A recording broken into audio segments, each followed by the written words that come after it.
जय श्री कृष्ण। प्रिय दर्शकों, पितर पक्ष प्रारंभ हो चुका है और पितर पक्ष में हमारे पास में कई कमेंट आए थे कि गुरुजी, जिन्होंने पहले गया जी में जाकर के श्राद्ध कर लिया है, जिन्होंने गया जी में श्राद्ध किया है, क्या उसके बाद में श्राद्ध कर सकते हैं या नहीं कर सकते?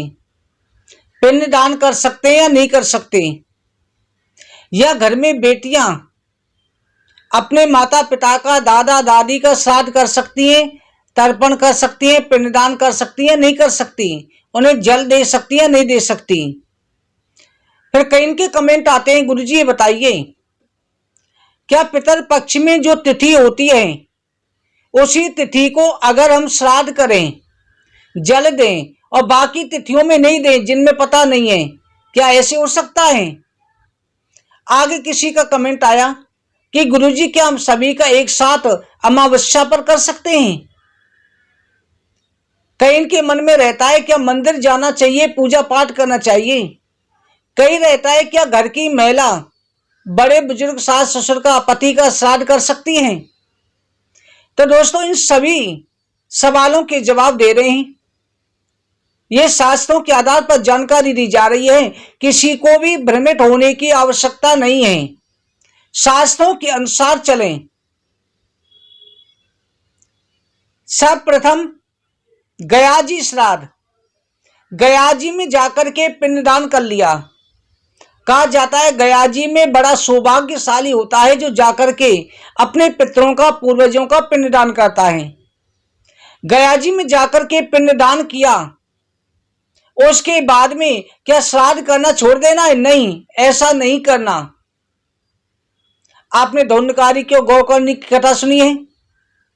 जिस समय पर गोकर्ण धुंधकारी के लिए गया जी में श्राद्ध करके अपने गांव में वापस आया, धुंधकारी की मृत्यु हो चुकी थी। रात्रि काल के समय अपने घर के आंगन में सो रहा है तो धुंधकारी अनेक रूप धारण करके आ रहा है प्रेत के रूप में।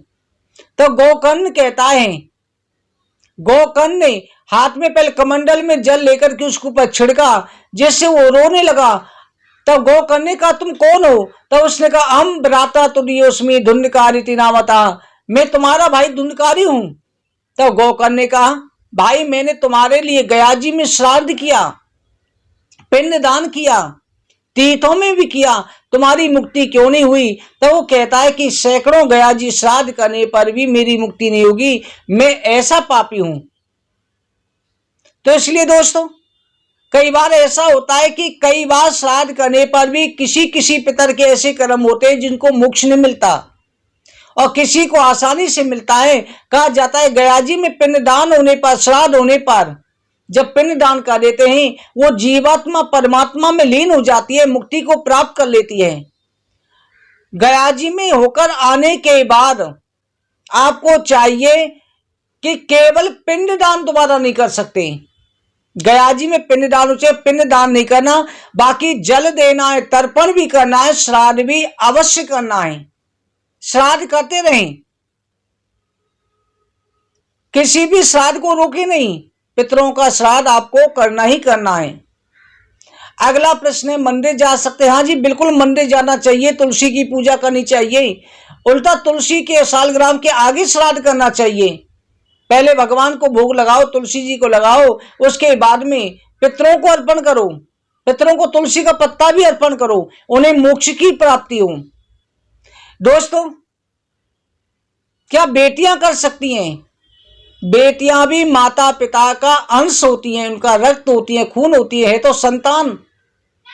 अगर पुत्र नहीं है या पुत्र नहीं करता है तो पुत्रियां भी माता पिता का श्राद्ध, तर्पण, पिंडदान करने की अधिकारिणी है। बिल्कुल करें। गया जी में महिला भी जाती हैं, महिला भी जाके पिंडदान करती हैं। हमारे शास्त्रों में ये मना नहीं है। माता सीता ने गया जी में पिंडदान कर दिया था, पहले बालू के पिंड बना करके कर दिए थे, समय निकला जा रहा था। तो महिलाओं को, स्त्रियों को अधिकार है अपने माता पिता, दादा दादी, नाना नानी का श्राद्ध करे, तर्पण करे, भ्रमित ना हो। हाँ, और अगला, घर की महिला अपने पति का, महिला बिल्कुल कर सकती है, पति का कर सकती है, सास ससुर का भी कर सकती है। एक चीज में बिल्कुल भ्रमित नहीं होना है। बिल्कुल श्राद्ध करें, पितरों का आह्वान करें।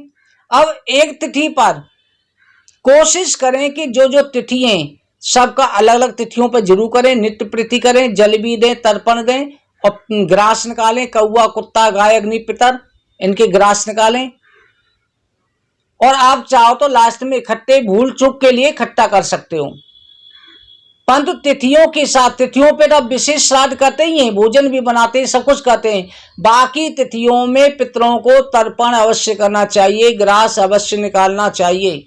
21 पीढ़ी में किसी न किसी पितर का श्राद्ध किसी न किसी दिन होता ही होता है, इसलिए आप ये जरूर करें। उम्मीद है आपको ये जानकारी अच्छी लगी होगी। अगर आपको कोई और जानकारी चाहिए कमेंट बॉक्स में लिख कर भेज दें, कमेंट करें, हम जरूर वीडियो बना के डाल देंगे। आगे की वीडियो में जानकारी के साथ मिलते हैं। जय श्री कृष्ण।